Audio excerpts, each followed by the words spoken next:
Ancient cities of 1 million people thrived without a single engine or power grid. This is the reality of the lost infrastructure systems that sustained ancient mega-cities for centuries. By the end of this, you will see history not as a primitive past, but as a masterclass in urban survival. How did a desert metropolis keep its streets clean and its homes watered for generations? What forgotten logic lies beneath the ground our modern cities are built upon? We are about to uncover the hidden networks of water, waste, and transport that allowed civilizations to flourish against all odds. The answers hold a crucial key for our own urban future. What does it truly take to build a city that lasts? The true measure of an ancient metropolis was not just its size, but the sheer weight of its daily needs. To call a place like Teotihuacan or Tang Dynasty Chang'an a city is almost an understatement. Chang'an, at its peak, was a meticulously planned capital of over 1 million people, a global crossroads of trade and culture. These were not accidental clusters of humanity. They were deliberate, overwhelming engines of civilization, and their very existence posed an almost impossible question. How do you provide for the relentless daily demands of 100,000 or even 1 million souls without a single pump, truck, or power line? Every sunrise brought the same monumental task. Enough clean water had to flow for drinking, for cooking, for bathing. Mountains of food had to arrive from distant farms, be distributed through crowded streets, and any waste had to be removed, or the city would choke on its own success. This was the invisible tightrope these places walked for centuries. We marvel at their grand temples and wide avenues, but those are the achievements. The foundation, the hidden struggle, was a silent war against scarcity and decay fought by engineers whose names are lost to time. Their first and greatest battlefield was always the same, a challenge that begins with a single, vital resource without which every other system fails. The answer begins with a simple, profound truth. Water was the ultimate resource, the non-negotiable foundation upon which every other system depended. Ancient engineers understood this with a reverence we are only beginning to relearn. Picture a farmer living in the shadow of Mohenjo-daro, a city thriving in the Indus Valley over 4,000 years ago. His survival did not hinge on the fickle mercy of seasonal rains. Instead, he relied on a consistent city-managed supply, a testament to a civilization that had mastered water on a grand scale. The key innovation here was a monumental shift in thinking. It was the move from simply digging a well for your own family to creating systematic, large-scale hydraulic management for an entire metropolis. As expert Dr. Stephanie Daly notes, the control of water was the control of life and power. This principle manifested in stunningly diverse ways across the ancient world.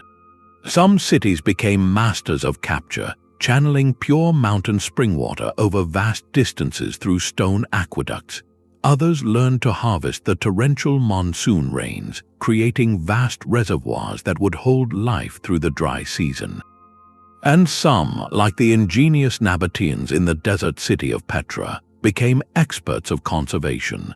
They carved networks of cisterns into solid rock and used ceramic pipes to channel every single precious drop from rare flash floods, creating an oasis in one of the most arid landscapes on Earth. But the real genius was not in any single structure. It was in the holistic system. These were not isolated wells or lone canals. They were interconnected networks of reservoirs, sluice gates, and settling tanks, all designed with one goal in mind: reliability.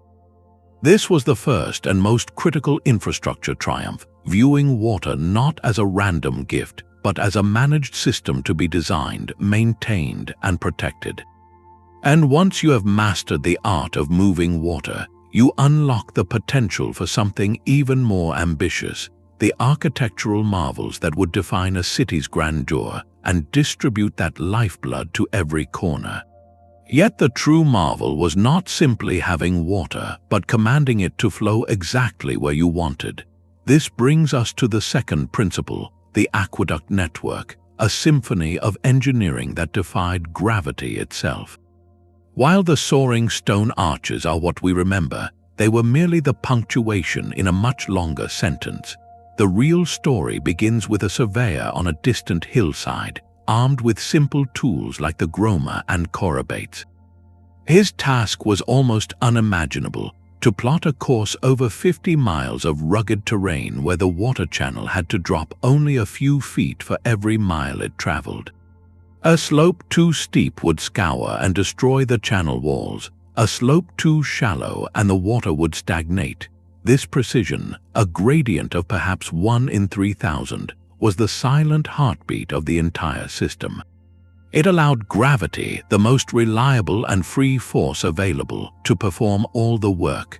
To achieve this, Roman engineers developed a material that was itself a revolution, opus cementitium, a form of hydraulic concrete that could set underwater and endure for centuries. But the aqueduct was far more than a simple stone gutter. It was an integrated network designed for purity and resilience. Along its route, water would pass through large sedimentation tanks, where heavier particles would settle out before the cleaner flow continued. To cross valleys, they built those iconic arcades like the Pont du Gard in France, structures of such perfect balance they seemed to float. And where a valley was too deep for an arcade, they employed inverted siphons, using pressure to push water through sealed lead or ceramic pipes down one side of a depression and back up the other. This constant, managed flow was vital.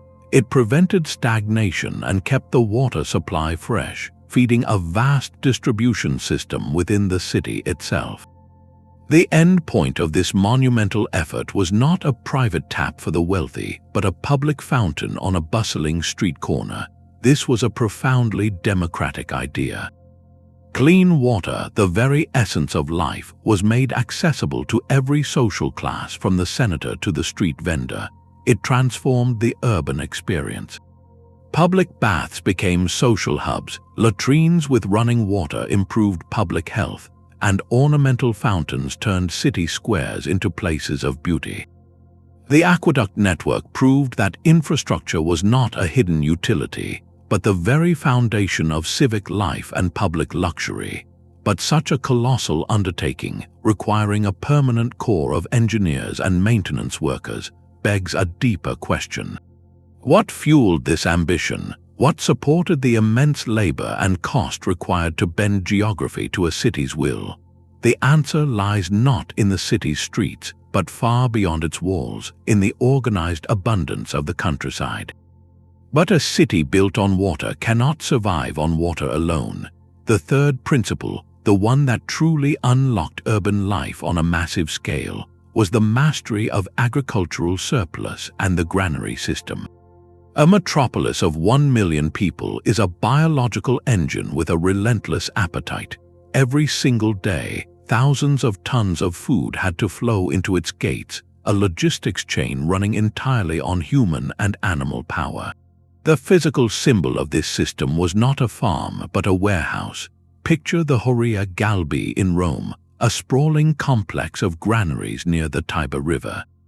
Here, grain shipped from across the Mediterranean, from the fertile fields of Egypt and North Africa, was stored in staggering quantities. This was the empire's pantry, and its purpose was singular: to insulate the heart of the empire from the constant threat of famine.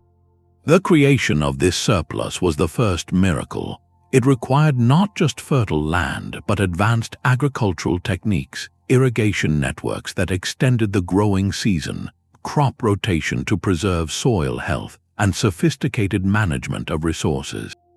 This bounty, however, was useless if it rotted before reaching the city. That's where the granary itself becomes a marvel of passive engineering. These were not simple sheds. They were designed as climate-controlled vaults. Floors were raised on pillars to allow air to circulate underneath, preventing dampness. walls were built extraordinarily thick to maintain a cool, stable temperature year-round. Ventilation shafts were carefully placed to manage humidity. There was a strict, almost military protocol for inventory management, rotating old stock to the front to prevent spoilage. This system transformed a seasonal, precarious harvest into a reliable, year-round food supply. As economic historian Peter Temin has noted, the Roman annona, the grain dole, was far more than a handout. It was a sophisticated tool of social welfare and political stability. By providing a basic bread ration to hundreds of thousands of citizens, the state ensured a minimum standard of living that prevented unrest and allowed a vast population to live and work in the city without farming. We see a parallel ambition in the massive state granaries of the Qin dynasty in China, which supported not only the imperial army but also the legions of laborers building the Great Wall and other public works. This centralized food security created something revolutionary: a specialized non-farming class.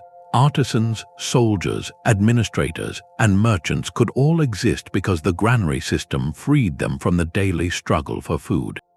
It fueled the entire urban economy, an economy that now needed its lifeblood, its goods and materials to move, and that demand would give rise to the most visible and enduring network of all, the roads that stitched the empire together. But a granary full of grain is just a static treasure without a way to move it. This brings us to the fourth principle, the road and canal network, the arteries of commerce that turned isolated cities into the beating hearts of empires. If water was the lifeblood and food the sustenance, then these pathways were the circulatory system, moving goods, people, and information with a reliability that feels almost modern. Think of a merchant caravan traveling the Persian Royal Road, a highway stretching over 1,600 miles from the Aegean Sea to the heart of Iran. This was not a simple dirt trail.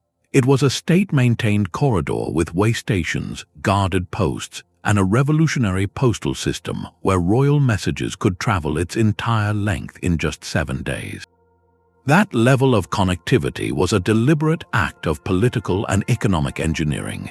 The principle here was about guaranteed passage. A merchant could plan a journey knowing there would be places to rest, water his animals, and be reasonably secure from banditry. This reliability slashed the hidden costs of trade, the cost of uncertainty, and in doing so, it bound distant provinces into a single, functional unit. Nowhere was this engineering philosophy more physically evident than in the Roman roads. Their construction was a lesson in permanence. Surveyors would first lay out the straightest possible route, then laborers would dig a trench several feet deep. This trench was then filled with a foundation of packed earth, followed by layers of gravel and sand for drainage, and finally capped with large, tightly fitted stone slabs. The road was always crowned, higher in the center than at the edges, so rainwater would run off into drainage ditches. This meticulous, layered approach is why many of these roads are still visible today, 2,000 years later. They were built not for a generation but for the empire itself, but for moving truly massive, bulky cargo like grain, water remained the most efficient highway. This is where canals achieved something roads never could. The Grand Canal of China, whose earliest sections date back over 2,500 years, is the ultimate expression of this. By the 7th century, it formed a complete artificial river over 1,100 miles long, linking the fertile Yangtze River basin in the south to the political capital in the arid north. It was a geographic suture, and it transformed the empire's economy. A single barge on this canal could carry the equivalent of hundreds of wagonloads of grain, pulled by a handful of men or a single mule walking a towpath. The energy efficiency was staggering. These networks of stone and water created an integrated economic zone. They allowed taxes collected as grain in Egypt to feed the populace in Rome. They allowed troops to be deployed rapidly to a troubled frontier. They allowed ideas, religions, and innovations to travel at the speed of a horse or a barge. This constant, predictable flow of material wealth is what sustained the monumental scale of ancient cities. But this very success created a new and pressing problem, one that every major city eventually had to face. All this consumption, all this concentrated life, generated something in return, a constant, growing output that threatened to overwhelm the very splendor it created. The city now had to learn to manage what it discarded. Yet all this abundance and movement created a byproduct, one that could silently undermine the grandest city. The fifth principle, the mastery of sanitation and waste management, reveals a sophisticated understanding of public health that challenges our view of the ancient world as unhygienic. Consider the city of Mohenjo-daro in the Indus Valley, a thriving metropolis over 4,000 years ago. Archaeologists were stunned to find not just simple drains, but a fully integrated, city-wide sewer system. Homes had private latrines that connected to a network of brick-lined channels running beneath the streets, complete with manhole covers for maintenance. This was not an isolated luxury for the elite, it was a civic standard. This reveals a profound collective insight that the health of the individual was inseparable from the health of the city. The Romans elevated this concept to an engineering art form. Their great sewer, the Cloaca Maxima, began as a simple drainage channel for marshland. Over centuries, it was enclosed and expanded into a monumental vaulted tunnel, large enough for a boat to row through. It channeled rainwater from the streets and waste from public latrines, flushing it directly into the Tiber River. But the real sophistication lay in the system's logic. Waste was not merely discarded, it was often repurposed. Human waste collected in cesspits was regularly removed by contractors and transported to the countryside to be used as fertilizer, closing a vital nutrient loop that returned fertility to the farms that fed the city. Solid rubbish like broken pottery and food scraps was typically taken to designated dumping grounds outside the city walls. We see similar ingenuity half a world away at Angkor, the vast capital of the Khmer Empire. Its engineers constructed an elaborate grid of canals and massive reservoirs called barrages. This system did far more than just store water for the dry season. It managed the overwhelming force of the monsoon rains, preventing catastrophic flooding in the city center, while also filtering and distributing water across the urban landscape. This constant managed flow prevented the stagnation of water, which was a primary breeding ground for illness. These networks were silent, unseen guardians. In a densely packed urban environment where thousands lived in close quarters, the rapid spread of disease was a constant threat. By systematically removing waste and managing water flow, these ancient infrastructures created a baseline of public hygiene that was absolutely essential for long-term survival. They understood long before the germ theory of disease that cleanliness and separation were vital to civic life. But a sewer channel, no matter how well built, does not clean itself. A granary does not manage its own inventory. This leads us to the final, and perhaps most abstract, pillar of ancient urban resilience. The physical networks of stone and water were nothing without the human network of organization, the bureaucracy that planned, funded, and maintained it all for generations.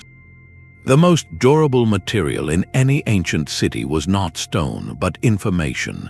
A canal could be dug, an aqueduct arched, but without a system to maintain it, to fund its repair, and to organize the labor required, it would silt up or crumble within a generation. This sixth principle is the invisible framework, the administrative bureaucracy that transformed brilliant engineering into lasting civilization. It was the soft infrastructure of laws, ledgers, and logistics that made the hard infrastructure possible. Think of a scribe in ancient Babylon, not building a wall, but carefully pressing cuneiform symbols into a clay tablet. He is recording a decree that assigns the upkeep of a specific irrigation canal to 3 nearby villages, detailing exactly how many workers each must provide and when. This tablet, once fired, becomes more than a memo. It is a permanent contract between the state and its people, a blueprint for collective responsibility. This is how a city of thousands or an empire of millions learned to see itself.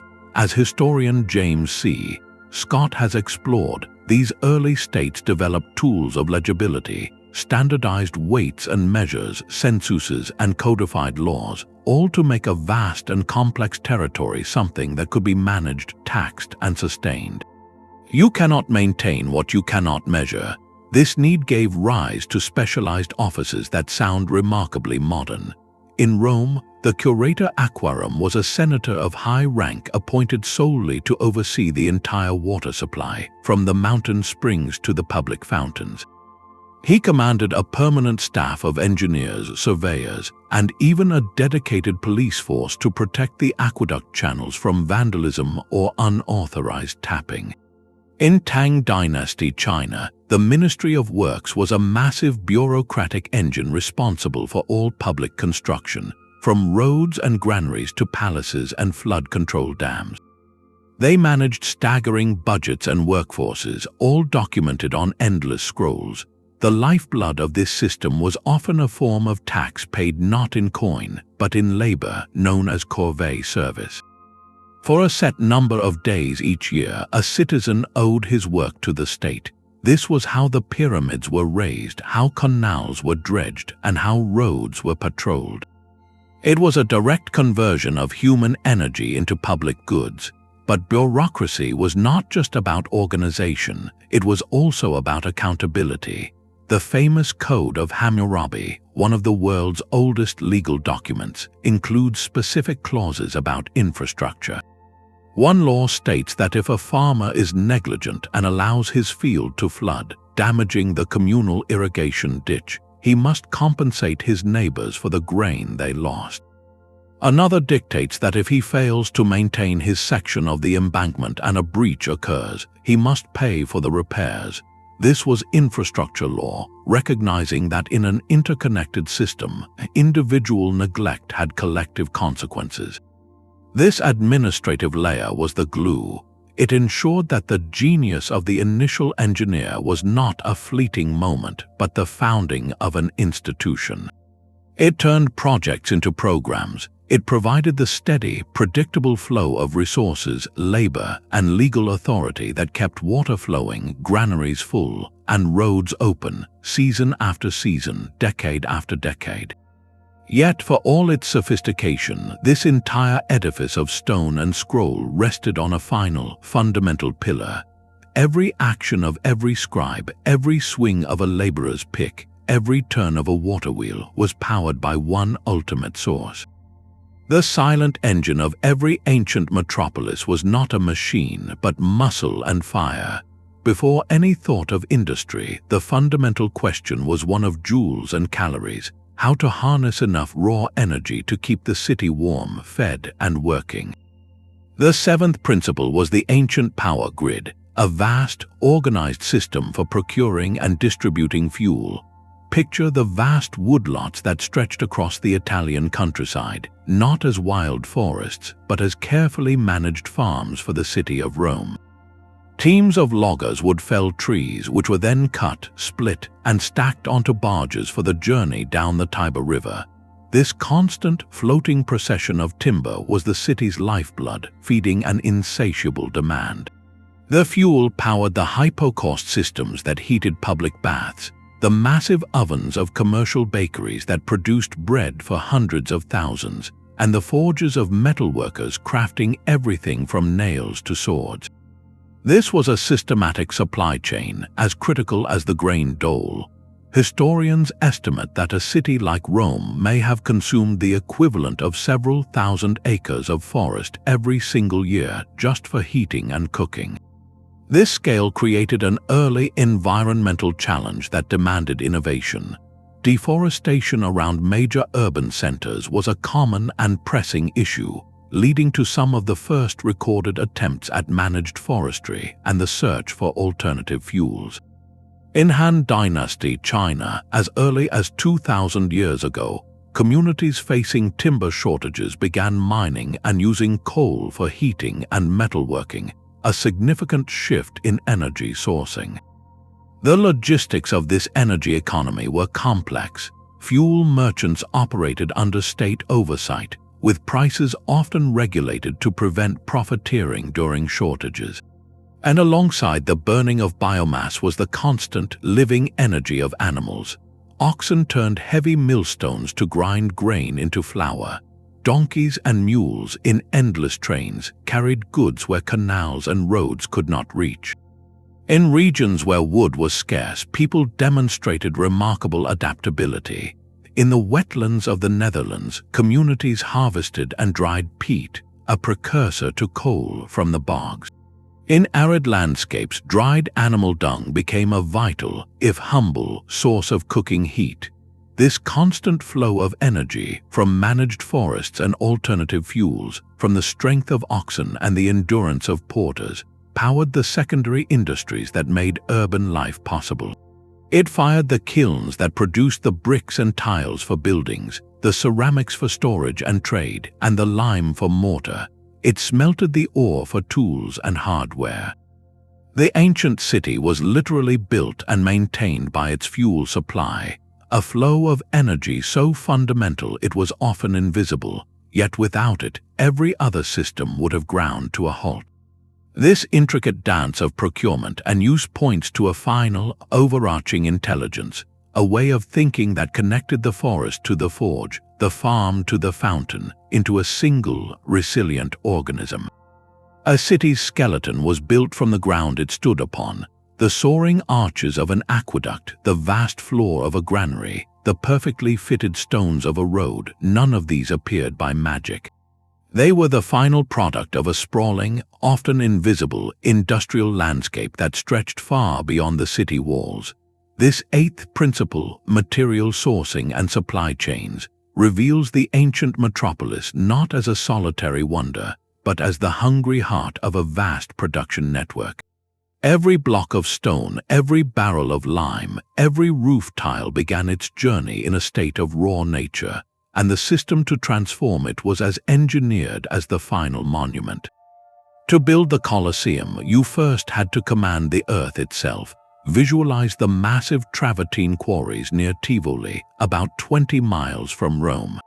Here, teams of skilled quarrymen, not slaves with simple picks, but specialists using wedges, saws, and levers, would carefully extract enormous blocks from the living rock. These stones, each weighing tons, were not dragged by brute force alone. They were loaded onto specially designed wagons, pulled by oxen teams along a purpose-built road, the Via Tiburtina, straight into the city. This was not a makeshift operation, it was a permanent industrial highway. The Roman state often controlled the most critical quarries and forests directly, treating them as strategic assets. For materials produced at a larger scale, like bricks and tiles, they employed a system of private franchises. A brickmaker would sign a contract to supply a public project, and every single tile his workshop produced would be stamped with his mark.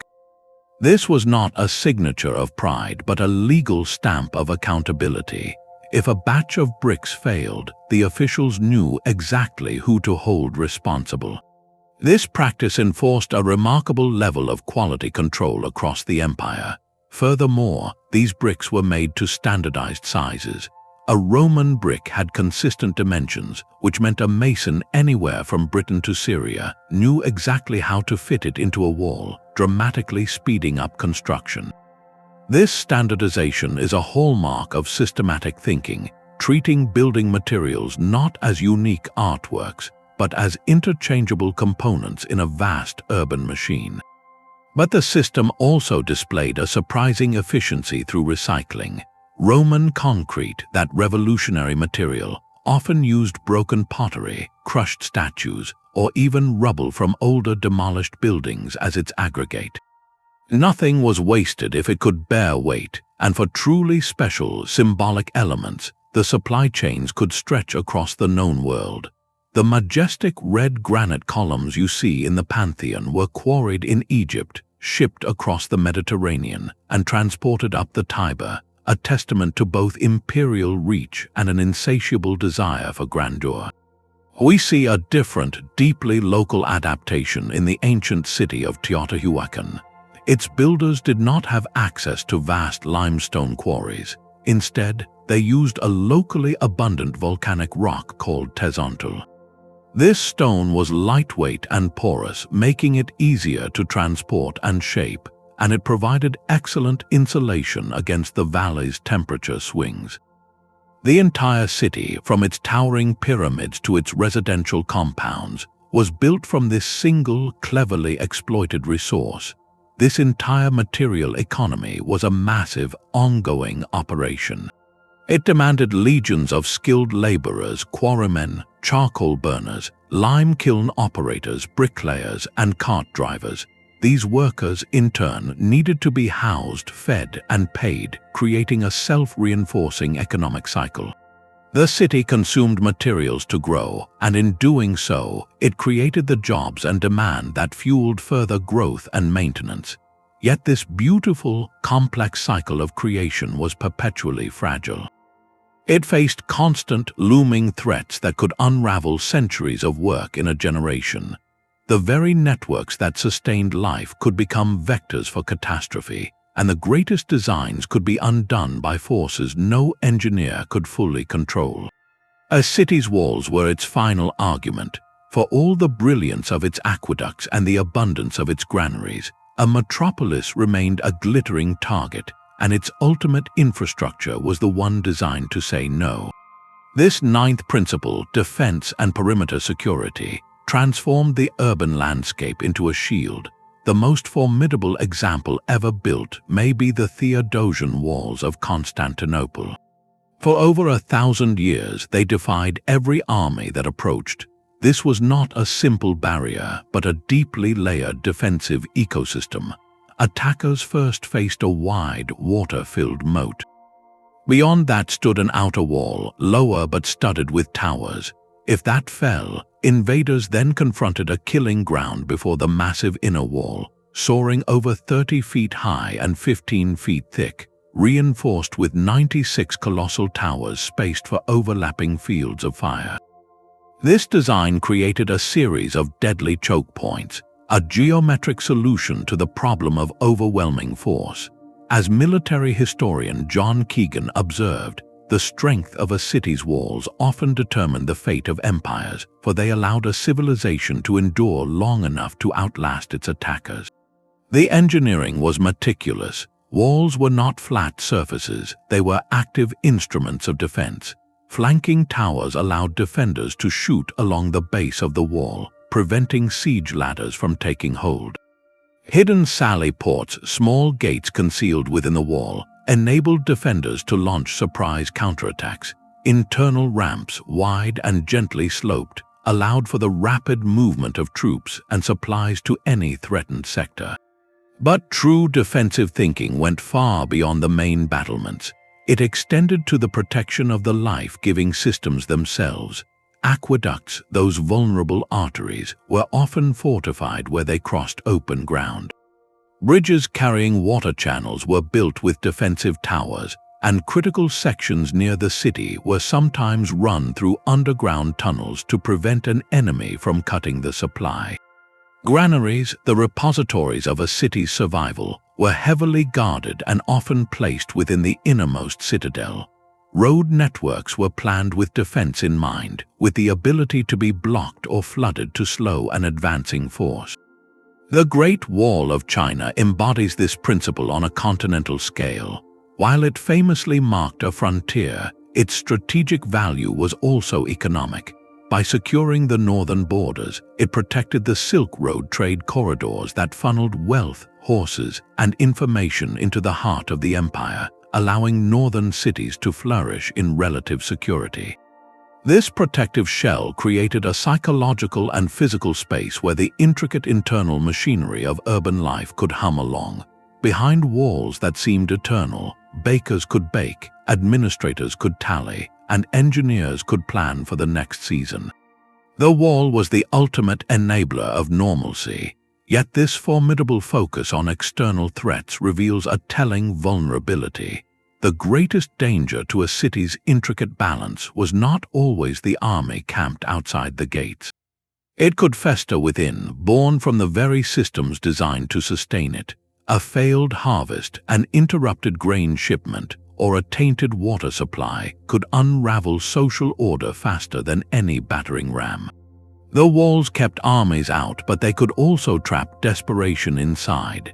The true test of a civilization's infrastructure, therefore, was not just its strength against a siege, but its resilience against the quiet collapse of trust. A city is ultimately a story its people tell themselves, a collective identity forged in shared space. Beyond the pipes and the paving stones, the most vital infrastructure was often the one built for gathering. This 10th principle, social infrastructure, recognized that a metropolis of strangers needed places to become a community. The grand Roman baths, the bustling Greek agora, the solemn Mesoamerican ball court, these were not optional decorations. They were the civic glue. Imagine the baths of Caracalla, a monumental complex of soaring arches, warm pools, and shaded gardens. Here, a senator, a merchant, and a soldier could all share the same heated water, discuss politics in the gymnasium, or simply relax side by side. This was a powerful, daily ritual of equality within a deeply hierarchical society. In that steamy, communal atmosphere, social barriers momentarily softened. Business deals were struck, news was exchanged, and a sense of common Roman identity was reinforced. As urban thinkers like Jane Jacobs have noted, it is in these unplanned, casual interactions that the trust of a city is built. The design was strategic. These hubs were almost always placed at key junctions, where major roads met or near the forum and temples, ensuring a constant flow of people. Their construction was a deliberate investment, often funded through eulogism, the practice where wealthy citizens or rulers paid for public works to gain prestige and civic favor. The Flavian Amphitheater, what we call the Colosseum, is the ultimate example. Built with the vast treasure taken from Jerusalem, it was a gift from the emperor to the people of Rome.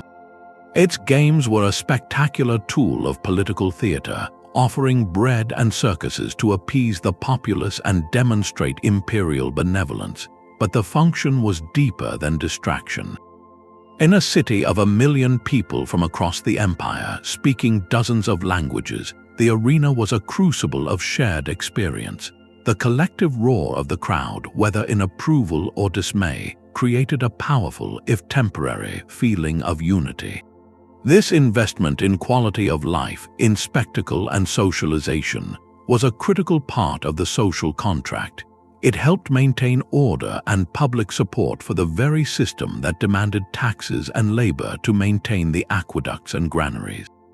The state provided security, sustenance, and entertainment, and in return, the populace granted its loyalty and compliance. These spaces served as a pressure valve for a crowded, often tense urban environment, channeling energies into ritualized competition or communal leisure. They turned a dense population of individuals into a body politic with a shared story about who they were and what their city meant. This social cohesion was the final, indispensable layer. It was the will to maintain the other 9 systems, to contribute to the common good, and to believe the city was worth preserving. But this intricate, interlocking machine of stone, water, grain, and community did not exist in a stable vacuum. It was perpetually tested by the one force that cared nothing for human design, the changing climate of the world itself. Resilience was measured not in years, but in centuries of unpredictable stress. The 11th principle reveals these networks as living systems, constantly adapting to the harsh realities of a changing world. They faced droughts that could last a generation, floods that could erase farmland, and earthquakes that could shatter stone. The ancient Maya city of Tikal, deep in the Guatemalan rainforest, offers a profound lesson. Its engineers mastered the capture of rainwater, constructing vast, plaster-lined reservoirs to hold enough for the entire population through the intense dry season. For hundreds of years, this system sustained a thriving city, but then the climate shifted. Paleoclimatologists studying layers of lake sediment and ancient air bubbles trapped in ice cores have pieced together a story of a prolonged, multi-decade drought that gripped the region. The reservoirs, brilliant as they were, had a finite capacity. When the rains failed year after year, the stored water evaporated, and the backup plan was not enough. This was not a failure of engineering, but a tragic mismatch between a system's design and the scale of an environmental shift. It underscores a vital truth that the most successful infrastructures were those built with flexibility and redundancy in mind. Consider the water supply of Constantinople. It did not rely on a single, vulnerable aqueduct. It was a diversified portfolio. Long-distance aqueducts brought water from the forests, but within the city walls, a breathtaking network of over 100 underground cisterns, like the vast Basilica cistern with its forest of columns, stored a backup supply that could last for months. Public wells tapped into local groundwater as a third layer of security. If one source failed, others could compensate. This principle of diversification was a direct response to the historical memory of siege and drought. Adaptation also meant designing for movement. Inca stonemasons, building in the earthquake-prone Andes, mastered a technique of fitting massive blocks together with such precision that a knife blade could not slide between them. Yet these walls were not rigid. The stones were often slightly convex, and the joints were designed to allow the structure to sway and settle during tremors, dissipating the energy without collapsing. This was infrastructure that danced with the earth rather than fighting it. In Mesopotamia, the life-giving Tigris and Euphrates rivers carried a constant curse, silt. Canals that irrigated the fields would slowly fill with sediment, choking off the water flow. The response was not a one-time project, but a permanent social institution, the organized communal labor of dredging. Every year, farmers would come together to clear the channels, a ritual of maintenance as essential as planting the crops themselves. Perhaps the most elegant adaptation to environmental stress is the Qanat of ancient Persia. In a landscape where surface water evaporated quickly, engineers devised a way to mine groundwater gently. They would dig a vertical shaft down to the water table at the base of a mountain.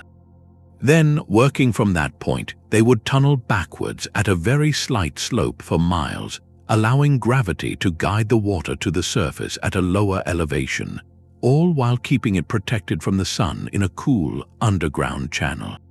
This technology, which spread along the Silk Road, turned deserts into blooming gardens.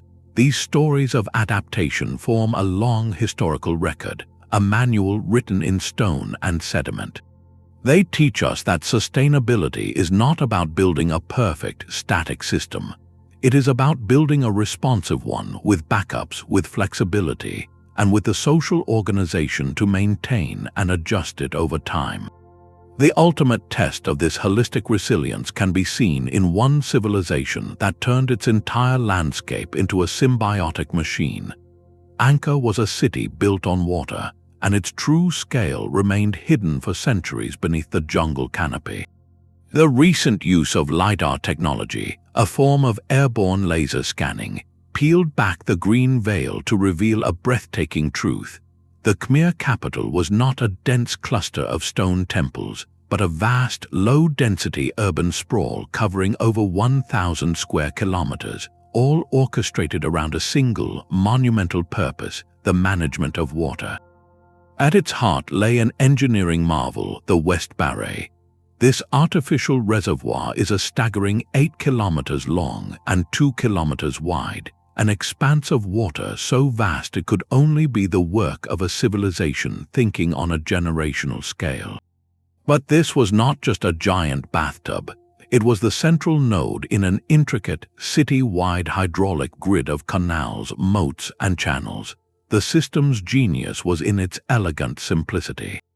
During the intense monsoon season, it captured the overwhelming runoff that would otherwise cause destructive floods. It stored this precious resource in the barrays, and then, through a carefully graded network of canals, distributed it slowly across the landscape during the long, punishing dry season. This did more than just irrigate the rice paddies that fed the population. It performed a vital, unseen function, stabilizing the very ground upon which the city stood. The massive stone temple mountains, like Angkor Wat itself, were built on sandy substrates. By maintaining a consistent, high water table year-round, the engineers prevented the soil from drying out and shifting, which would have caused the foundations of these colossal structures to crack and collapse. The water network was literally holding the city together, yet to see this system as merely practical is to miss half of its story. Water was also the city's sacred lifeblood. In the Hindu cosmology that shaped the Khmer worldview, the Temple Mountain represented Mount Meru, the axis of the universe, and the surrounding moats and reservoirs symbolized the cosmic ocean.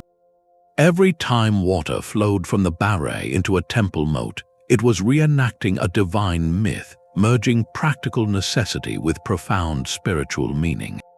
The control mechanisms were equally sophisticated. Archaeologists have found evidence of spillways and weirs, stone or wooden gates that could be raised or lowered to precisely regulate water levels in different channels.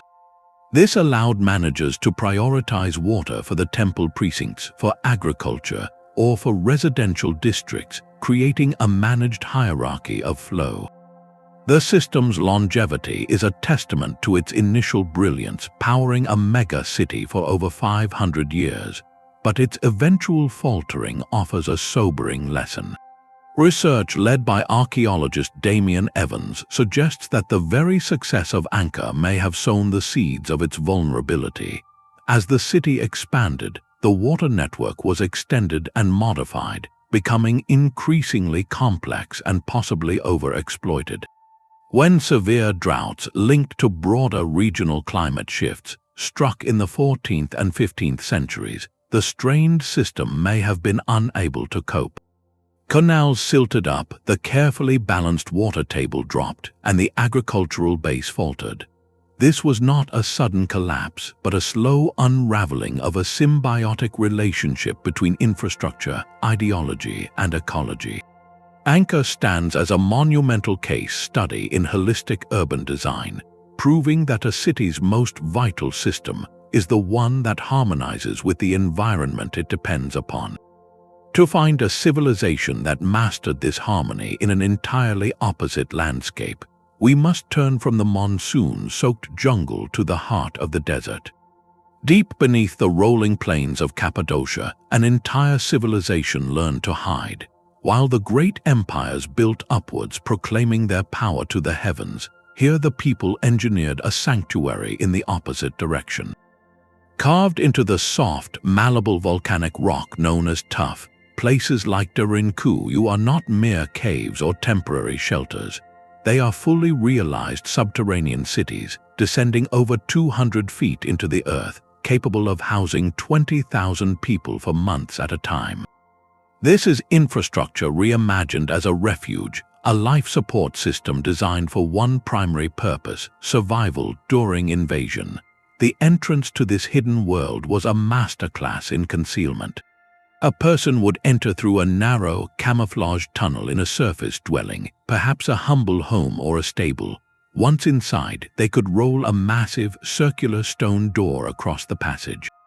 This door, shaped like a millstone and weighing several hundred pounds, fit into a carved groove in the rock. It could be sealed from the inside with a central locking mechanism, making that specific corridor virtually impregnable. But sealing people deep underground creates an immediate and lethal problem. The air itself becomes the enemy.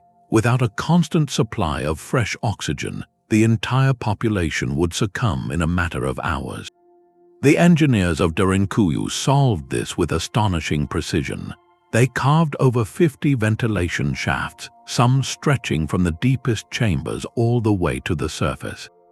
These were not simple holes. Their placement was calculated to exploit differences in air temperature and density, creating a passive circulation system. Cooler, fresh air would be drawn down from the surface, while warmer, stale air from the living quarters would rise and escape through other shafts, providing a constant, life-sustaining breeze to even the lowest levels, over 200 feet down. Water was the next critical puzzle. Tapping into the same volcanic geology that provided the stone, they dug deep wells that reached hidden underground aquifers. These secure water sources, protected from surface contamination or an enemy's ability to poison them, meant the city could withstand a prolonged siege. The design reveals a society thinking in 3 dimensions. Different levels served distinct functions. Upper floors near the surface contained stables for livestock, workshops, and communal kitchens, with chimneys cleverly vented to disperse smoke. Deeper levels housed living quarters, storage rooms for enormous quantities of food, and even dedicated spaces for worship, like chapels with carved altars and arches.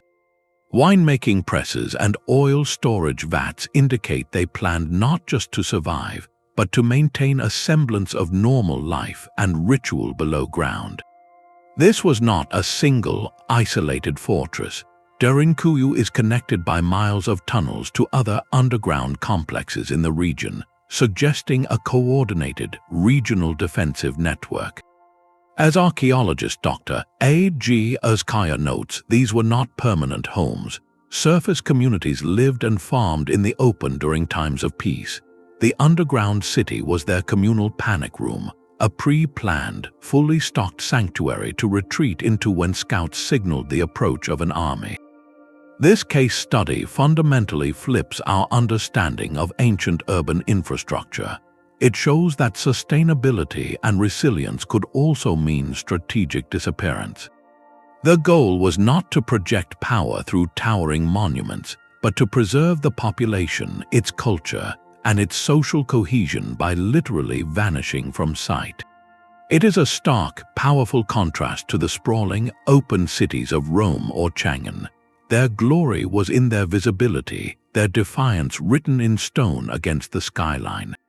Cappadocia's genius was in its invisibility, a defiant whisper carved into the earth itself, a reminder that the ultimate infrastructure is sometimes the one that cannot be seen at all. Yet, even these masterpieces of hidden engineering could not endure forever. The very act of going underground was a response to a world of recurring threats, and when those threats changed or the social order that maintained these refuges fragmented, these incredible systems too entered a slow but inevitable period of silence and decline. Silence is the final verdict on any great machine. In the hills above the ancient port of Carthago Nova, the stone arches of an aqueduct stand empty, their graceful channels holding nothing but dust and sunlight. This is not the result of a single cataclysm, but a slow, quiet surrender. The intricate systems that sustained ancient mega-cities were masterpieces of balance, and their collapse was rarely a dramatic explosion. More often, it was a gradual unwinding, a series of small, interconnected failures that the society could no longer mend. The ultimate cause was seldom the engineering itself, but the human and environmental context that supported it. When the Roman administrative system that funded and organized the aqueduct's maintenance fragmented, there was no one left to clear the silt from its channels or repair the cracks in its mortar. The water simply stopped, and with it, a lifeline for the city below withered away. This pattern repeats across history, revealing 3 primary, interwoven threads of failure. Political instability could dissolve the very bureaucracy that kept the system alive. Environmental shifts, sometimes slow and sometimes sudden, could push a design beyond its limits. And economic contraction could starve a city of the resources and skilled labor needed for upkeep.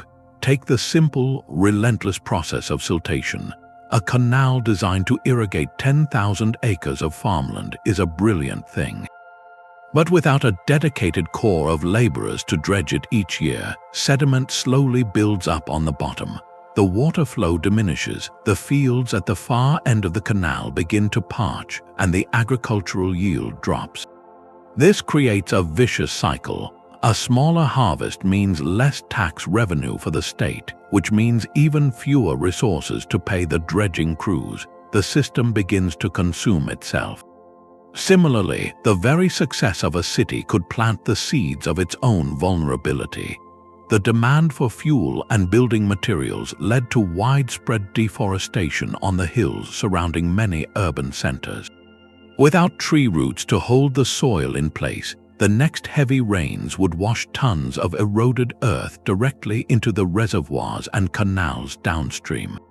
A reservoir designed to hold water for a decade might fill with mud in half the time, its capacity crippled by the unintended consequence of growth miles away. The story of the classic Maya cities in the 9th century is a sobering case study in this complex collapse. Their sophisticated reservoir systems, which captured rainwater to survive the dry season, were engineering triumphs.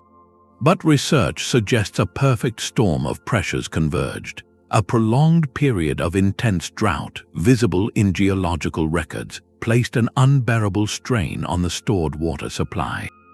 At the same time, evidence points to rising population densities and increased warfare between competing city-states. This combination was catastrophic. Overpopulation meant the reservoirs had to support more people with less rainfall. Warfare diverted labor and attention from maintenance and likely damaged the infrastructure itself. The social contract, the belief in the king's divine power to bring rain and prosperity, shattered as the water levels fell. The system did not explode. It was slowly suffocated by environmental stress and social fracture, leading communities to abandon the stone plazas and temples for a more dispersed way of life. This historical autopsy is not about assigning blame to a fallen civilization. It is a lesson in interdependency. It shows that a city's resilience depended on a fragile harmony between the physical network and the social one, between the design on parchment and the climate outside the walls. A single broken link, whether it was a political agreement, a trade route for vital materials, or a generation of consistent rain, could initiate a cascade of failure. The wonder is not that these systems eventually fell, but that they endured for as long as they did, holding back entropy for centuries. Their silence today speaks volumes about the delicate equilibrium required to build a world that lasts, and the quiet, relentless forces that patiently wait to reclaim it. The stones remained, but the minds that understood them faded away. The physical decay of aqueducts and roads was one kind of loss, but a deeper, more profound silence followed, the great forgetting of the knowledge that created them. This was the rupture where a system ceased to be a living tool and became a mysterious ruin. Consider a farmer in early medieval Europe, gathering weathered stone blocks from a collapsed Roman aqueduct to build the walls of his barn. To him, these were simply convenient, pre-cut stones. The elegant principles of the hydraulic gradient, the purpose of the sedimentation tank, the organizational genius that marshaled the labor to build it, all of that was gone. He was dismantling a library he could no longer read. This loss of technical and administrative knowledge was often more complete than the crumbling of the structures themselves. It happened when the institutions that preserved that knowledge dissolved. With the fragmentation of large, centralized empires, the specialized guilds of engineers and surveyors disbanded. The meticulous maintenance manuals, often written on perishable papyrus or parchment, decayed in forgotten archives or were lost in fires. The widespread literacy required to read such technical documents declined, leaving only a privileged few with access to a shrinking pool of written wisdom. The most famous example is the Roman recipe for concrete, that magical opus cementitium that could set underwater. Its precise blend of lime, volcanic ash, and aggregate was a state secret of immense value. As the imperial administration that controlled its production and distribution collapsed, the formula simply vanished from common use for over 1,000 years, turning a foundational technology back into an alchemical mystery. In other cases, the knowledge survived, but in isolated pockets, cut off from the new centers of power. The Qanat builders of Persia maintained their tunneling skills for generations, passing them down orally from master to apprentice within their communities. But when new rulers conquered the land, they often saw only the water flowing from the ground, not the immense underground architecture that delivered it. The operational knowledge remained local, while the systemic understanding of its planning and integration faded at the imperial level. This collective forgetting created a profound cognitive gap. Later generations, gazing upon the colossal arches of an aqueduct spanning a valley or the perfectly fitted stones of a cyclopean wall, had no framework of human engineering to explain them. These works seemed too grand, too perfect, and so legends arose. They became the work of giants, of gods, or of a lost race of superhuman beings. The Roman ruins were whispered to be the work of the devil. The massive stones of Sacsayhuaman above Cusco were said to have been softened by a magical plant juice. This mythologizing was not primitive ignorance. It was the natural human response to a technology that had become indecipherable. The infrastructure had outlived the intellect that conceived it, leaving behind a landscape of awe-inspiring questions. This historical amnesia set the stage for a much later drama, one where curiosity would begin to chip away at the stone, not for building material but for answers. The silent stones finally began to speak, but not with a language anyone expected. For centuries, the true scale of ancient planning lay hidden, not just beneath the soil but in plain sight. The breakthrough came from a new perspective, literally. In the 1920s, pioneering aerial photographers flying over the European countryside noticed something strange. Across vast stretches of France, Italy, and North Africa, the modern landscape was etched with faint geometric lines. These were not natural features. They were the ghostly imprint of Roman centuriation, the empire's methodical grid for surveying and dividing conquered land into perfect square parcels. From the ground, it was invisible, just fields and roads, but from the air, the colossal, continent-spanning blueprint of Roman organization suddenly snapped into focus. This was the first clue that our understanding was trapped at ground level, and that to see these systems whole, we needed new eyes. Those eyes are now digital, and they see through earth and forest canopy. The modern rediscovery of lost infrastructure is a detective story powered by non-invasive technology. Ground-penetrating radar sends pulses into the earth, mapping differences in soil density to reveal the outlines of buried foundations, roads, and pipes without ever breaking ground. Satellite imagery analyzes subtle variations in vegetation health, a process called crop mark analysis, to trace the moisture-retaining paths of long-filled ditches and canals. But the true revolution has been lidar. This technology works by mounting a laser scanner on an aircraft. It fires millions of light pulses toward the ground, measuring the time it takes for each one to bounce back. By filtering out the returns from leaves and branches, software can create a stunningly precise digital model of the bare earth beneath. In places like the jungles of Cambodia or Central America, lidar has performed a kind of archaeological magic, digitally stripping away the forest to reveal ancient cities in their entirety, complete with highway networks, neighborhood grids, and intricate water channels that had been completely unknown. This technological shift transforms how experts work. At Pompeii, archaeologists from the University of Cincinnati use a suite of these tools not to find new buildings, but to map the city's hidden veins and arteries. They can trace the entire water system, from the main aqueduct entry point to the lead pipes running beneath individual homes, understanding pressure, flow, and daily use in ways that excavation alone could never achieve. The science goes even deeper. Chemical analysis of soil cores can detect ancient phosphate levels, a signature of organic waste, literally mapping where canals and latrine outlets once flowed.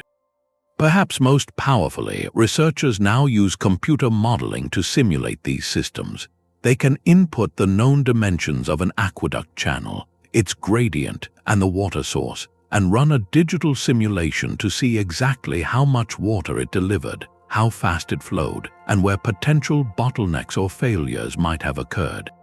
We are no longer just looking at static ruins. We are beginning to watch the ancient city function. This is the ultimate rediscovery. We are moving from admiring isolated monuments to comprehending integrated networks. Each scan, each soil sample, and each simulation adds a piece to a vast, interconnected puzzle. The isolated temple, the lone stretch of road, the single cistern, they are now understood as nodes in a brilliant, holistic design for living. These technologies are giving us the first complete blueprint of ancient urban planning, a master plan written not on parchment, but across the landscape itself. And as this blueprint comes into focus, a startling realization emerges. The challenges these ancient engineers solved, the balance they sought between population, resource flow, and resilience, are not historical curiosities. They are the very same challenges that define our own urban century. The past, it seems, has been quietly holding a set of instructions, waiting for us to learn how to read them again. The ghostly blueprints of the past are now a living conversation about our future. The fundamental challenges faced by ancient planners moving water, managing waste, sustaining dense populations, are not relics. They are simply magnified by our modern scale and technology. A contemporary engineer in a water-scarce region might study the precise gradients of Roman aqueducts not to copy the stonework, but to understand the principle of low-energy, gravity-fed distribution for a new city. The most profound lesson from antiquity is not a specific technique, but a philosophy of design, one that prioritizes passive resilience and systemic integration over isolated, energy-intensive fixes. Ancient cities were masters of closing loops. Human waste nourished the fields that grew the city's food. Buildings were constructed from locally abundant materials, their forms shaped by the local climate, like the wind-catching towers of ancient Persia or the sunken courtyards of the American Southwest. This inherent sustainability is precisely what modern experts in urban ecology now advocate for. They speak of green infrastructure, of replacing impermeable concrete with permeable surfaces that allow rainwater to recharge aquifers naturally. They champion decentralized systems like neighborhood-scale rainwater harvesting and greywater recycling, which mirror the distributed cistern networks of Petra or Constantinople. The Sponge City initiatives in places like China are a direct echo of ancient wisdom, aiming to transform urban landscapes into absorbent terrains that capture, clean, and reuse stormwater, much like the retention basins of Angkor. This historical perspective forces a vital shift in thinking. It frames infrastructure not as a short-term budgetary cost, but as a foundational, long-term civic investment in survival and quality of life. The aqueducts of Rome were not paid for by a single administration. They were maintained across centuries by successive generations who understood their indispensable value. Perhaps the most crucial insight, however, is that the stone and pipe were only half the system. The other half was the social organization, the laws, the shared labor, and the collective will to maintain it all. A brilliant water network is useless without a community committed to its upkeep, and a stable society is impossible without reliable water. This inseparable link between social cohesion and physical systems is the ancient world's most urgent message for our own urban age. It suggests that the smartest city is not merely the one with the most sensors, but the one that best remembers how to be an organism, where every part supports and is supported by the whole. A shadow always falls beside the light of great achievement. The silent arches of an aqueduct, the smooth surface of a paved road, these are testaments to a kind of genius, but they are also monuments to immense human effort. To truly understand these ancient systems, we must look not only at the stone, but at the hands that shaped it. The logistical triumph of feeding and housing 1 million people rested upon another, more difficult foundation, the organized labor of thousands, often drawn from the lowest ranks of society. Visualize the scene at a remote quarry, not of skilled artisans, but of conscripted peasants and prisoners of war, their bodies straining against ropes and levers to free a single block destined for a temple they might never enter. This was the hidden engine of the ancient world, a reality where social stratification and, in many cases, coercion were the fuel for civic glory. Historical accounts offer a complex picture. Records from the reign of Pharaoh Khufu, for instance, describe organized work crews with names like the Friends of Khufu, suggesting a rotational labor force of Egyptian farmers who worked during the Nile's flood season when fields were underwater. This was a form of tax paid in muscle and sweat, known as corvée labor, a common practice across empires, yet other projects were undeniably built on conquest. The wealth that funded Rome's Colosseum came from the sacking of Jerusalem, and its construction was likely carried out by enslaved people from that very conflict. The gleaming marble of imperial forums was often quarried and transported by laborers living under the harsh conditions of servitude. To admire the engineering while ignoring this social cost is to see only half the blueprint. The ethical dimension forces a difficult but necessary question. Can we separate the beauty of the achievement from the hardship that made it possible? The answer is not simple because the story is not one of uniform oppression. These vast projects also created pathways for social mobility and shared identity. A Roman aqueduct, for example, required not just brute strength, but the specialized skills of surveyors, hydraulic engineers, and master stonecutters. These were careers, sources of pride and stable income for citizens. The finished system, delivering clean water to public fountains and baths, was a democratizing force, a tangible benefit that improved daily life for every social class, from the elite in their villas to the merchant in the street. The shared pride in these civic works, the sense of belonging to something monumental, was a powerful glue that held the society together, even as that same society rested on profound inequalities. This duality is the core ethical lesson. It asks us to hold two truths at once, to acknowledge the breathtaking ingenuity of the planning, while critically examining the social models that provided the means. It challenges our modern perspective, prompting us to consider how we might achieve similar feats of collective endurance and long-term thinking through equitable and voluntary cooperation. The silent stones do not judge the methods, they only record the result. Our task is to learn from the full complexity of that record, to carry forward the brilliance of the design while aspiring to a more just foundation for the wonders we build today.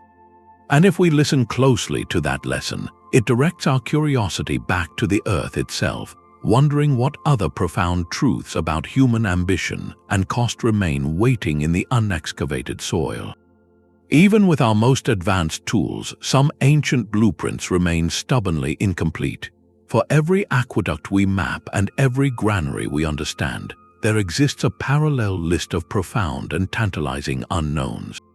These are the unsolved mysteries of ancient infrastructure, the systems whose full purpose and genius continue to elude us, reminding us that history is a story still being written. Take the immense city of Teotihuacan in central Mexico. We know its builders created a complex network of underground tunnels and channels, some carved directly from the bedrock. But the full extent of this subterranean water system is still being uncovered. Even more intriguing is its exact purpose. Was it purely practical, a means of drainage and water supply for the city's 100,000 residents? Or was it deeply ritualistic, a physical manifestation of the underworld, with water symbolically channeled to sacred spaces? Recent discoveries of artifacts and offerings in these tunnels strongly suggest the latter, pointing to a civilization that saw the management of water as both an engineering task and a sacred duty, a duality we are only beginning to comprehend. Across the continent, the great mound city of Cahokia presents another enigma. At its peak around the year 1050, it was the largest urban center north of Mexico, home to at least 20,000 people. The logistical challenge of supporting such a dense population without draft animals or wheeled carts is staggering. How did they manage their water? How was food, grown in surrounding farmlands, stored and distributed to prevent famine? While we have evidence of large communal storage pits and a sophisticated calendar system tied to agricultural cycles, the precise mechanisms of Cahokia's daily sustenance remain a subject of intense debate and ongoing archaeological work. The city's relatively rapid rise and fall suggests its systems, whatever they were, operated at a delicate balance. These gaps in our knowledge are filled with fascinating, puzzling artifacts. On the island of Crete, at the sites of the advanced Minoan civilization, archaeologists have unearthed strange, donut-shaped ceramic rings. Their exact function is unknown. One compelling theory posits they were part of an advanced, modular drainage system, perhaps linked to the famed Minoan palaces with their flush toilets and running water. Were they filters, connectors, or part of a pressure regulation system? Without a manual or a clear archaeological context, they remain silent clues to a technological sophistication we can only guess at. Similarly, in the arid plains of Peru, the Nazca people constructed the Puquio's deep, spiral-shaped well holes that tap into underground aquifers. Their construction is brilliant, but the exact engineering principles behind their placement and how they were maintained across generations is not fully understood.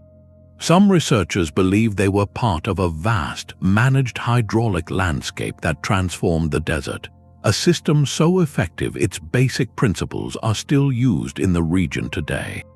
These lingering questions are not failures of science but its very engine. They highlight the limits of our current knowledge and fuel the passion for ongoing research.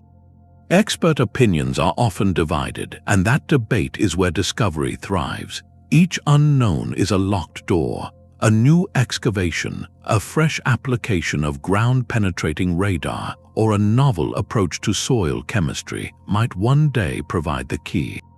The next great revelation about how ancient societies sustained themselves could literally be just beneath our feet, waiting for the right moment and the right curious mind to bring it back into the light. This uncertainty is a gift. It reminds us that the past is not a static exhibit in a museum, but a dynamic, unfinished puzzle. Every answered question leads to two more, and in that endless pursuit, we keep the conversation with these ancient engineers alive, ensuring their lost wisdom continues to speak, if we are patient enough to listen. The mountains themselves were the first architects of Machu Picchu. Perched on a narrow ridge high in the Andes, the Inca did not level the land to suit their vision. Instead, they read the language of the slopes and the rainfall, and then they answered. They carved the steep hillsides into hundreds of agricultural terraces, each one a self-contained ecosystem. But these were not just flat spaces for planting. The true genius lay beneath the soil. Each terrace was built with a deep layer of gravel for drainage, topped by sand, and finally rich topsoil. This created a massive, gravity-fed filtration system.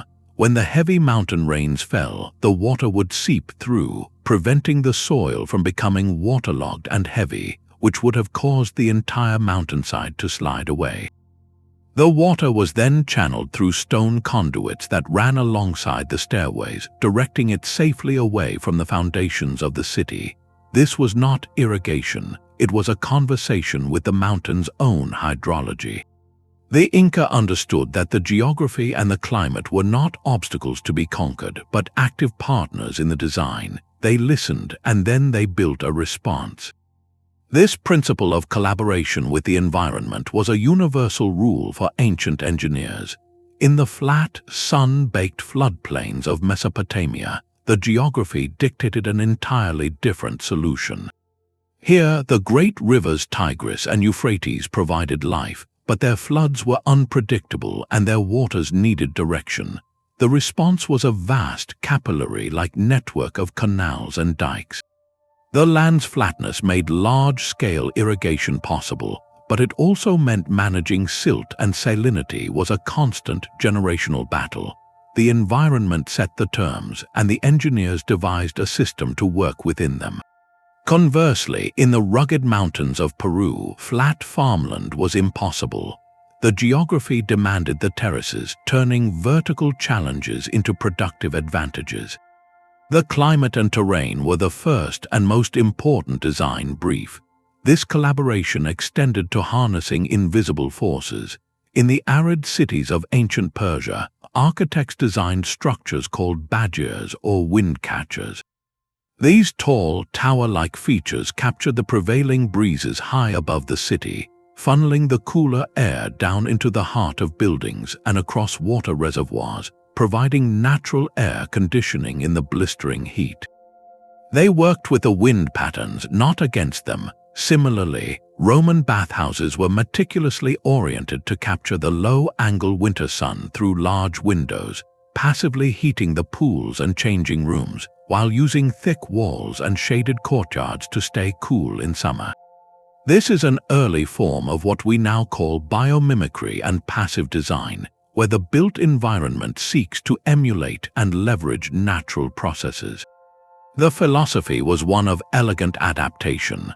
The goal was not to dominate nature with brute force, which is always energy-intensive and fragile, but to understand its flows and rhythms and insert the human need into that existing system with minimal disruption. The most enduring infrastructure from the ancient world shares this trait. It works with natural forces, gravity, sunlight, wind, water cycles, rather than perpetually fighting them. It is a lesson in humility and intelligence that modern engineering is urgently relearning. As we face our own environmental challenges, the past whispers a powerful idea that resilience is not about building higher walls against the storm, but about learning to dance with the rain. A single grain of wheat from an Egyptian field held the entire Roman system within it. Its journey to become a loaf of bread in a baker's shop on the Aventine Hill was a perfect lesson in interconnectedness. Harvested by farmers, irrigated by Nile-fed canals, it was taxed, loaded onto a ship crewed by men fed from imperial granaries, and sailed across a sea patrolled by a navy funded by that same tax. At the port of Ostia, it was offloaded by dockworkers, transferred to a barge on the Tiber pulled by mules fed on imported hay, and stored in the vast, climate-controlled Horia, whose walls were made of concrete that may have used ash from the city's furnaces. Finally, it was ground by millstones turned by animals, baked in an oven heated by wood from managed forests, and sold to a citizen whose ability to buy it depended on the peace kept by legions stationed on roads that allowed their rapid deployment. This was not a chain, but a web. The true, staggering genius of ancient mega-cities lies in this system of systems view. An aqueduct did not exist in isolation. It enabled public baths and latrines, which improved public health, which preserved the labor force needed to maintain the roads, which secured the supply lines for the fuel that fired the kilns making the pipes for the aqueduct itself. Each system was both a supporting pillar and a supported beneficiary. This deep integration created phenomenal resilience under normal conditions, but it also wove in a profound fragility. The failure of one node could send shock waves through the entire network. Modern systems thinking gives us the language for this, calling these ancient networks complex adaptive systems. They were not static blueprints but living entities that evolved with feedback, where a change in climate, a shift in trade, or a political decision could ripple outward in unpredictable ways. The gradual dissolution of the Western Roman Empire offers a clear, tragic case study in this cascade. As centralized authority and funding eroded, the first thing to suffer was often the meticulous, scheduled maintenance of the distant road networks. Patrols became less frequent, paving stones were not replaced, and bridges fell into disrepair. This made transport slower, more expensive, and more dangerous. The increased cost and difficulty of moving goods, like timber for repairs or lime for mortar, then impacted the ability to maintain the aqueducts. A single breached channel, left unfixed, could leave an entire city district without water. As sanitation suffered and security weakened, the incentive for people to stay in the dense, vulnerable urban core evaporated. Populations contracted back towards self-sufficient, localized economies, and the knowledge of how to maintain the vast systems began to fade within a generation. This holistic view changes our understanding completely. It means we cannot admire a solitary, standing arch without seeing the invisible lattice of logistics, labor, and law that once connected it to a quarry, a treasury, and 1,000 daily lives. The splendor and the collapse are two sides of the same coin, both born from this deep interdependence. Their greatest strength was also their ultimate vulnerability. To see these cities as they truly were is to see a single, breathtaking, and precarious organism, a lesson in balance that speaks directly to the interconnected challenges of our own world. A blueprint for a city was also a manifesto for a universe. The grandest infrastructure projects of the ancient world were never just about moving water or people. They were profound statements of belief, physical declarations of how a civilization saw its place in the cosmos. This fusion of ideology and engineering was the invisible fuel that powered projects spanning generations, providing a social will that often outstripped any immediate practical need. In Egypt, the pharaoh was not merely a king, he was the living embodiment of the god Horus, and his most sacred duty was to maintain Ma'at, the cosmic order of truth and balance. The annual, life-giving flood of the Nile was the central event of this order. The vast network of irrigation canals, basins, and dikes that distributed the floodwaters was therefore not just civil engineering, it was a religious obligation. The pharaoh's authority was directly tied to his ability to guarantee this system functioned. If the canals silted up and famine followed, it was not a technical failure, it was a theological crisis, a sign the pharaoh had lost divine favor. The infrastructure was the physical proof of a covenant between the ruler, the gods, and the land itself. This principle of sacred utility repeats across continents. In Mesopotamia, the towering ziggurat was the axis of the city, a symbolic mountain linking heaven and earth, but it was also the central processing unit of the state.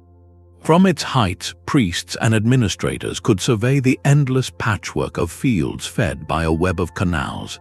The temple complex attached to it stored the community's grain, distributed rations, and organized the corvée labor required to dredge and maintain those vital waterways. The spiritual and the logistical were inseparable. To coordinate the labor for a canal was an act of piety, ensuring the gods would provide the water to fill it. In China, this ideological drive was framed as the mandate of heaven. The emperor ruled all under heaven, Changxia, but this was not a passive title. It imposed an active duty to unify and improve the realm. The construction of imperial roads and the monumental Grand Canal were direct expressions of this mandate. They physically stitched disparate kingdoms into a single, manageable entity, allowing the emperor's justice, his armies, and his cultural influence to flow as smoothly as grain barges. A well-maintained road was proof of benevolent, legitimate rule, a concrete symbol that harmony prevailed. Conversely, washed-out bridges and overgrown paths were signs of a dynasty losing heaven's favor, a precursor to unrest. Perhaps no single building captures this fusion more completely than the Hagia Sophia in Constantinople. When Emperor Justinian rebuilt the great church after a riot destroyed its predecessor, his goal was transcendent. He sought to create a space that would manifest divine wisdom and imperial power in equal measure.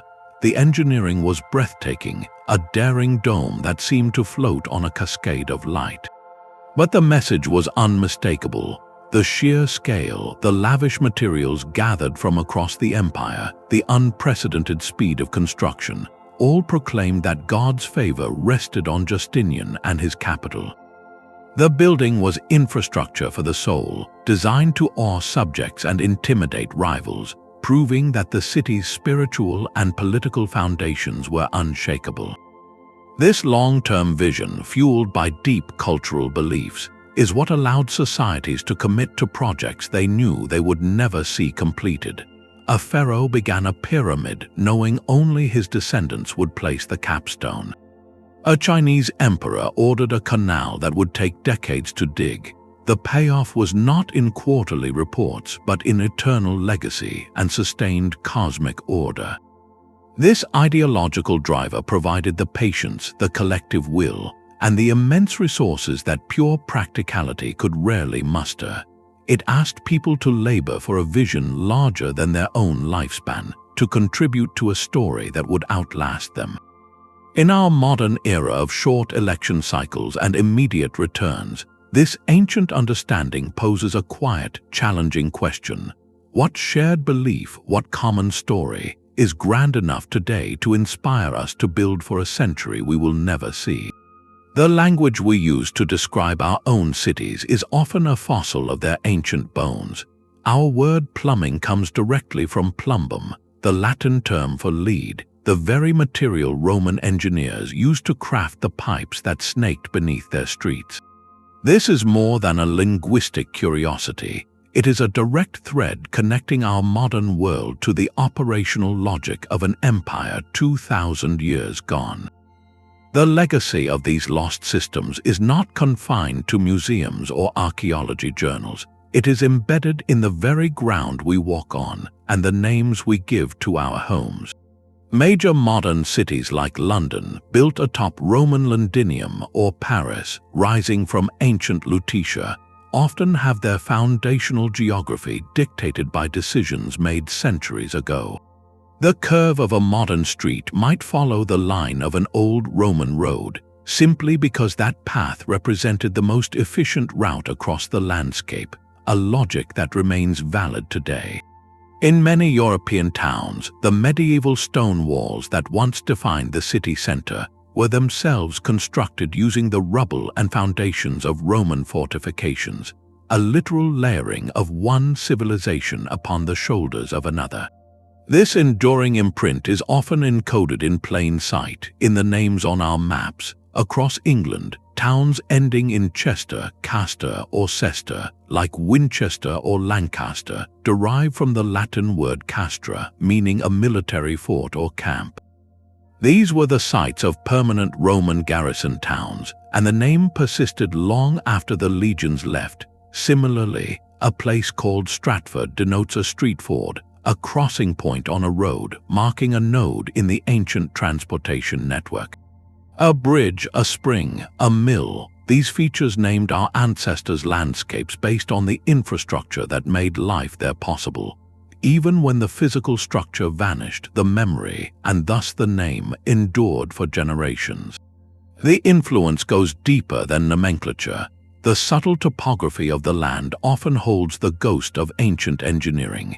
In Iraq, the raised, linear mounds that crisscross the desert are not natural formations. They are the silt-filled beds of old Mesopotamian irrigation canals. These elevated features, invisible to the untrained eye, can still influence modern farming patterns, property lines, and even the path of new roads, as they form the only firm ground in a flat, alluvial plain. Archaeologists refer to this phenomenon as a palimpsest, Borrowing a term from medieval manuscript studies, a palimpsest was a piece of parchment that had its original writing scraped away so it could be reused, but where the older text often remained faintly visible beneath the new. Our urban landscapes are precisely that, a layered document of continuous human habitation. The Roman road lies beneath the medieval lane, which lies beneath the modern asphalt avenue. Each generation writes its own story on the page, but the faint guidelines of the first scribes still subtly steer the hand. This tangible connection is something we are only now learning to see, and more importantly, to preserve.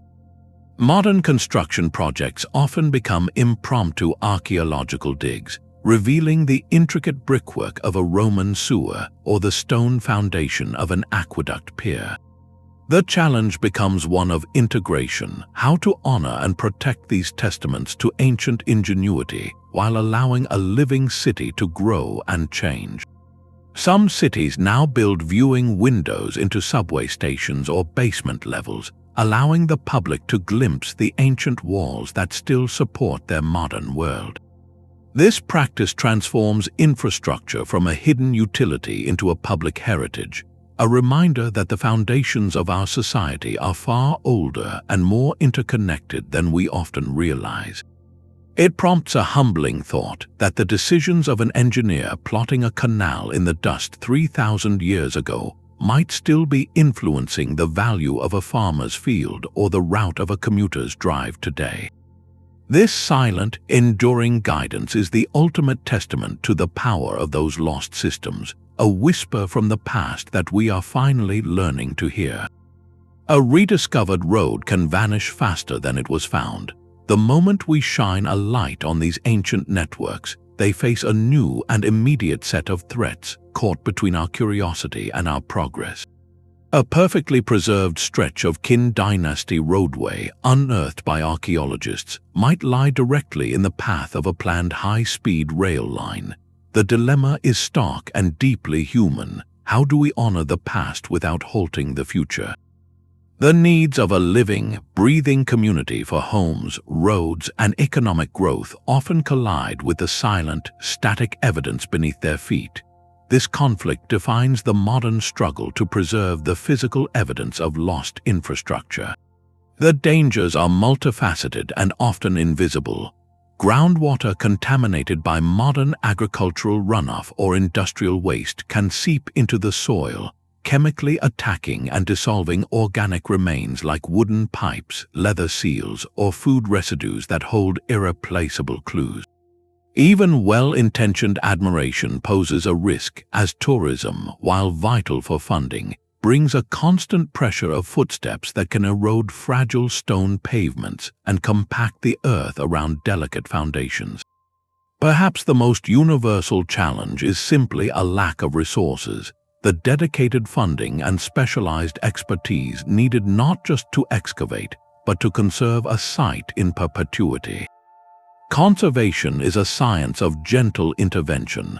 When a site is too fragile to expose, experts may choose a counterintuitive strategy, reburial. They carefully document everything, then cover the structures again with sterile geotextile fabric and soil, allowing the earth itself to become a protective blanket, stabilizing the environment until better techniques or more secure funding are available. Alongside this, digital archiving has become a revolutionary tool. Using three-dimensional laser scanning and photogrammetry, conservators can create millimeter-perfect virtual models of a site, a digital twin that allows for endless study and can even be used to create physical replicas, all while the original rests undisturbed. International frameworks like the UNESCO World Heritage List provide crucial recognition and a platform for coordinated protection, drawing global attention and some aid. Yet a designation alone cannot stop rising sea levels from flooding coastal ruins or prevent illegal looting under cover of night. The most resilient form of preservation may not come from a laboratory or a treaty, but from a living culture. Consider the Subak irrigation systems of Bali, a network of water temples and canals that has distributed water for rice terraces for over 1,000 years. This is not a frozen relic, but a functioning, community-managed system integral to daily life and spiritual practice. The farmers who maintain it are not curators, they are active participants in a tradition. Their continued use of the system, guided by philosophical principles of harmony, is what keeps it alive. This offers a profound insight. The most sustainable preservation happens when ancient infrastructure remains relevant, woven into the social and economic fabric of the present. Protecting these stones and channels, then, is about far more than nostalgia. It is about safeguarding a vast, open-source library of human problem-solving. Each intact aqueduct pier, each mapped canal, is a volume in this library holding data on materials science, hydraulic engineering, and social organization that took millennia to compile. To lose a sight, to neglect or haste is to burn a unique book before we have fully learned to read it. This responsibility brings our journey to a quiet but urgent point. We have traced the outlines of these lost systems, marveled at their integration, and pondered their silence. Now the story turns to us. The final chapter is not written in stone, but in the choices we make about what we value enough to keep. The quiet hum of a modern city, the water from your tap, the food in a market, these are the echoes of an ancient conversation. From the gravity-defying aqueducts of Rome to the water temple landscapes of Angkor, the lost infrastructure of ancient megacities reveals a profound truth. Civilization is not measured by its monuments alone, but by the unseen networks that sustain daily life. We have journeyed through the principles of water management, food logistics, social spaces, and integrated design, seeing how these systems formed a resilient, if fragile, web of urban survival. These are not mere relics. They are a mirror held up to our own sprawling cities, challenging us to build with similar foresight and harmony. The ancient engineer understood something we are relearning in an age of climate uncertainty. True progress is not about conquering nature, but about collaborating with its forces, about designing systems that are as flexible and regenerative as the ecosystems they depend upon. The silent stones of a forgotten conduit remind us that the greatest achievements are often those that work quietly in the background, that the health of a society flows through its most humble channels. So I encourage you to look at your own city with new eyes. What ancient logic might lie beneath its streets? Is there a river now buried in a pipe, a path that follows a forgotten road, a public square that was once a vital meeting place? Share your thoughts and any local mysteries in the comments below. If you found this journey into the foundations of history compelling, subscribe for more deep dives into the secrets of our past. The ancient engineers have left their blueprint in the landscape itself. It is up to us to learn from it, to read the wisdom in the stone, and to build a future that is not just smarter, but wiser.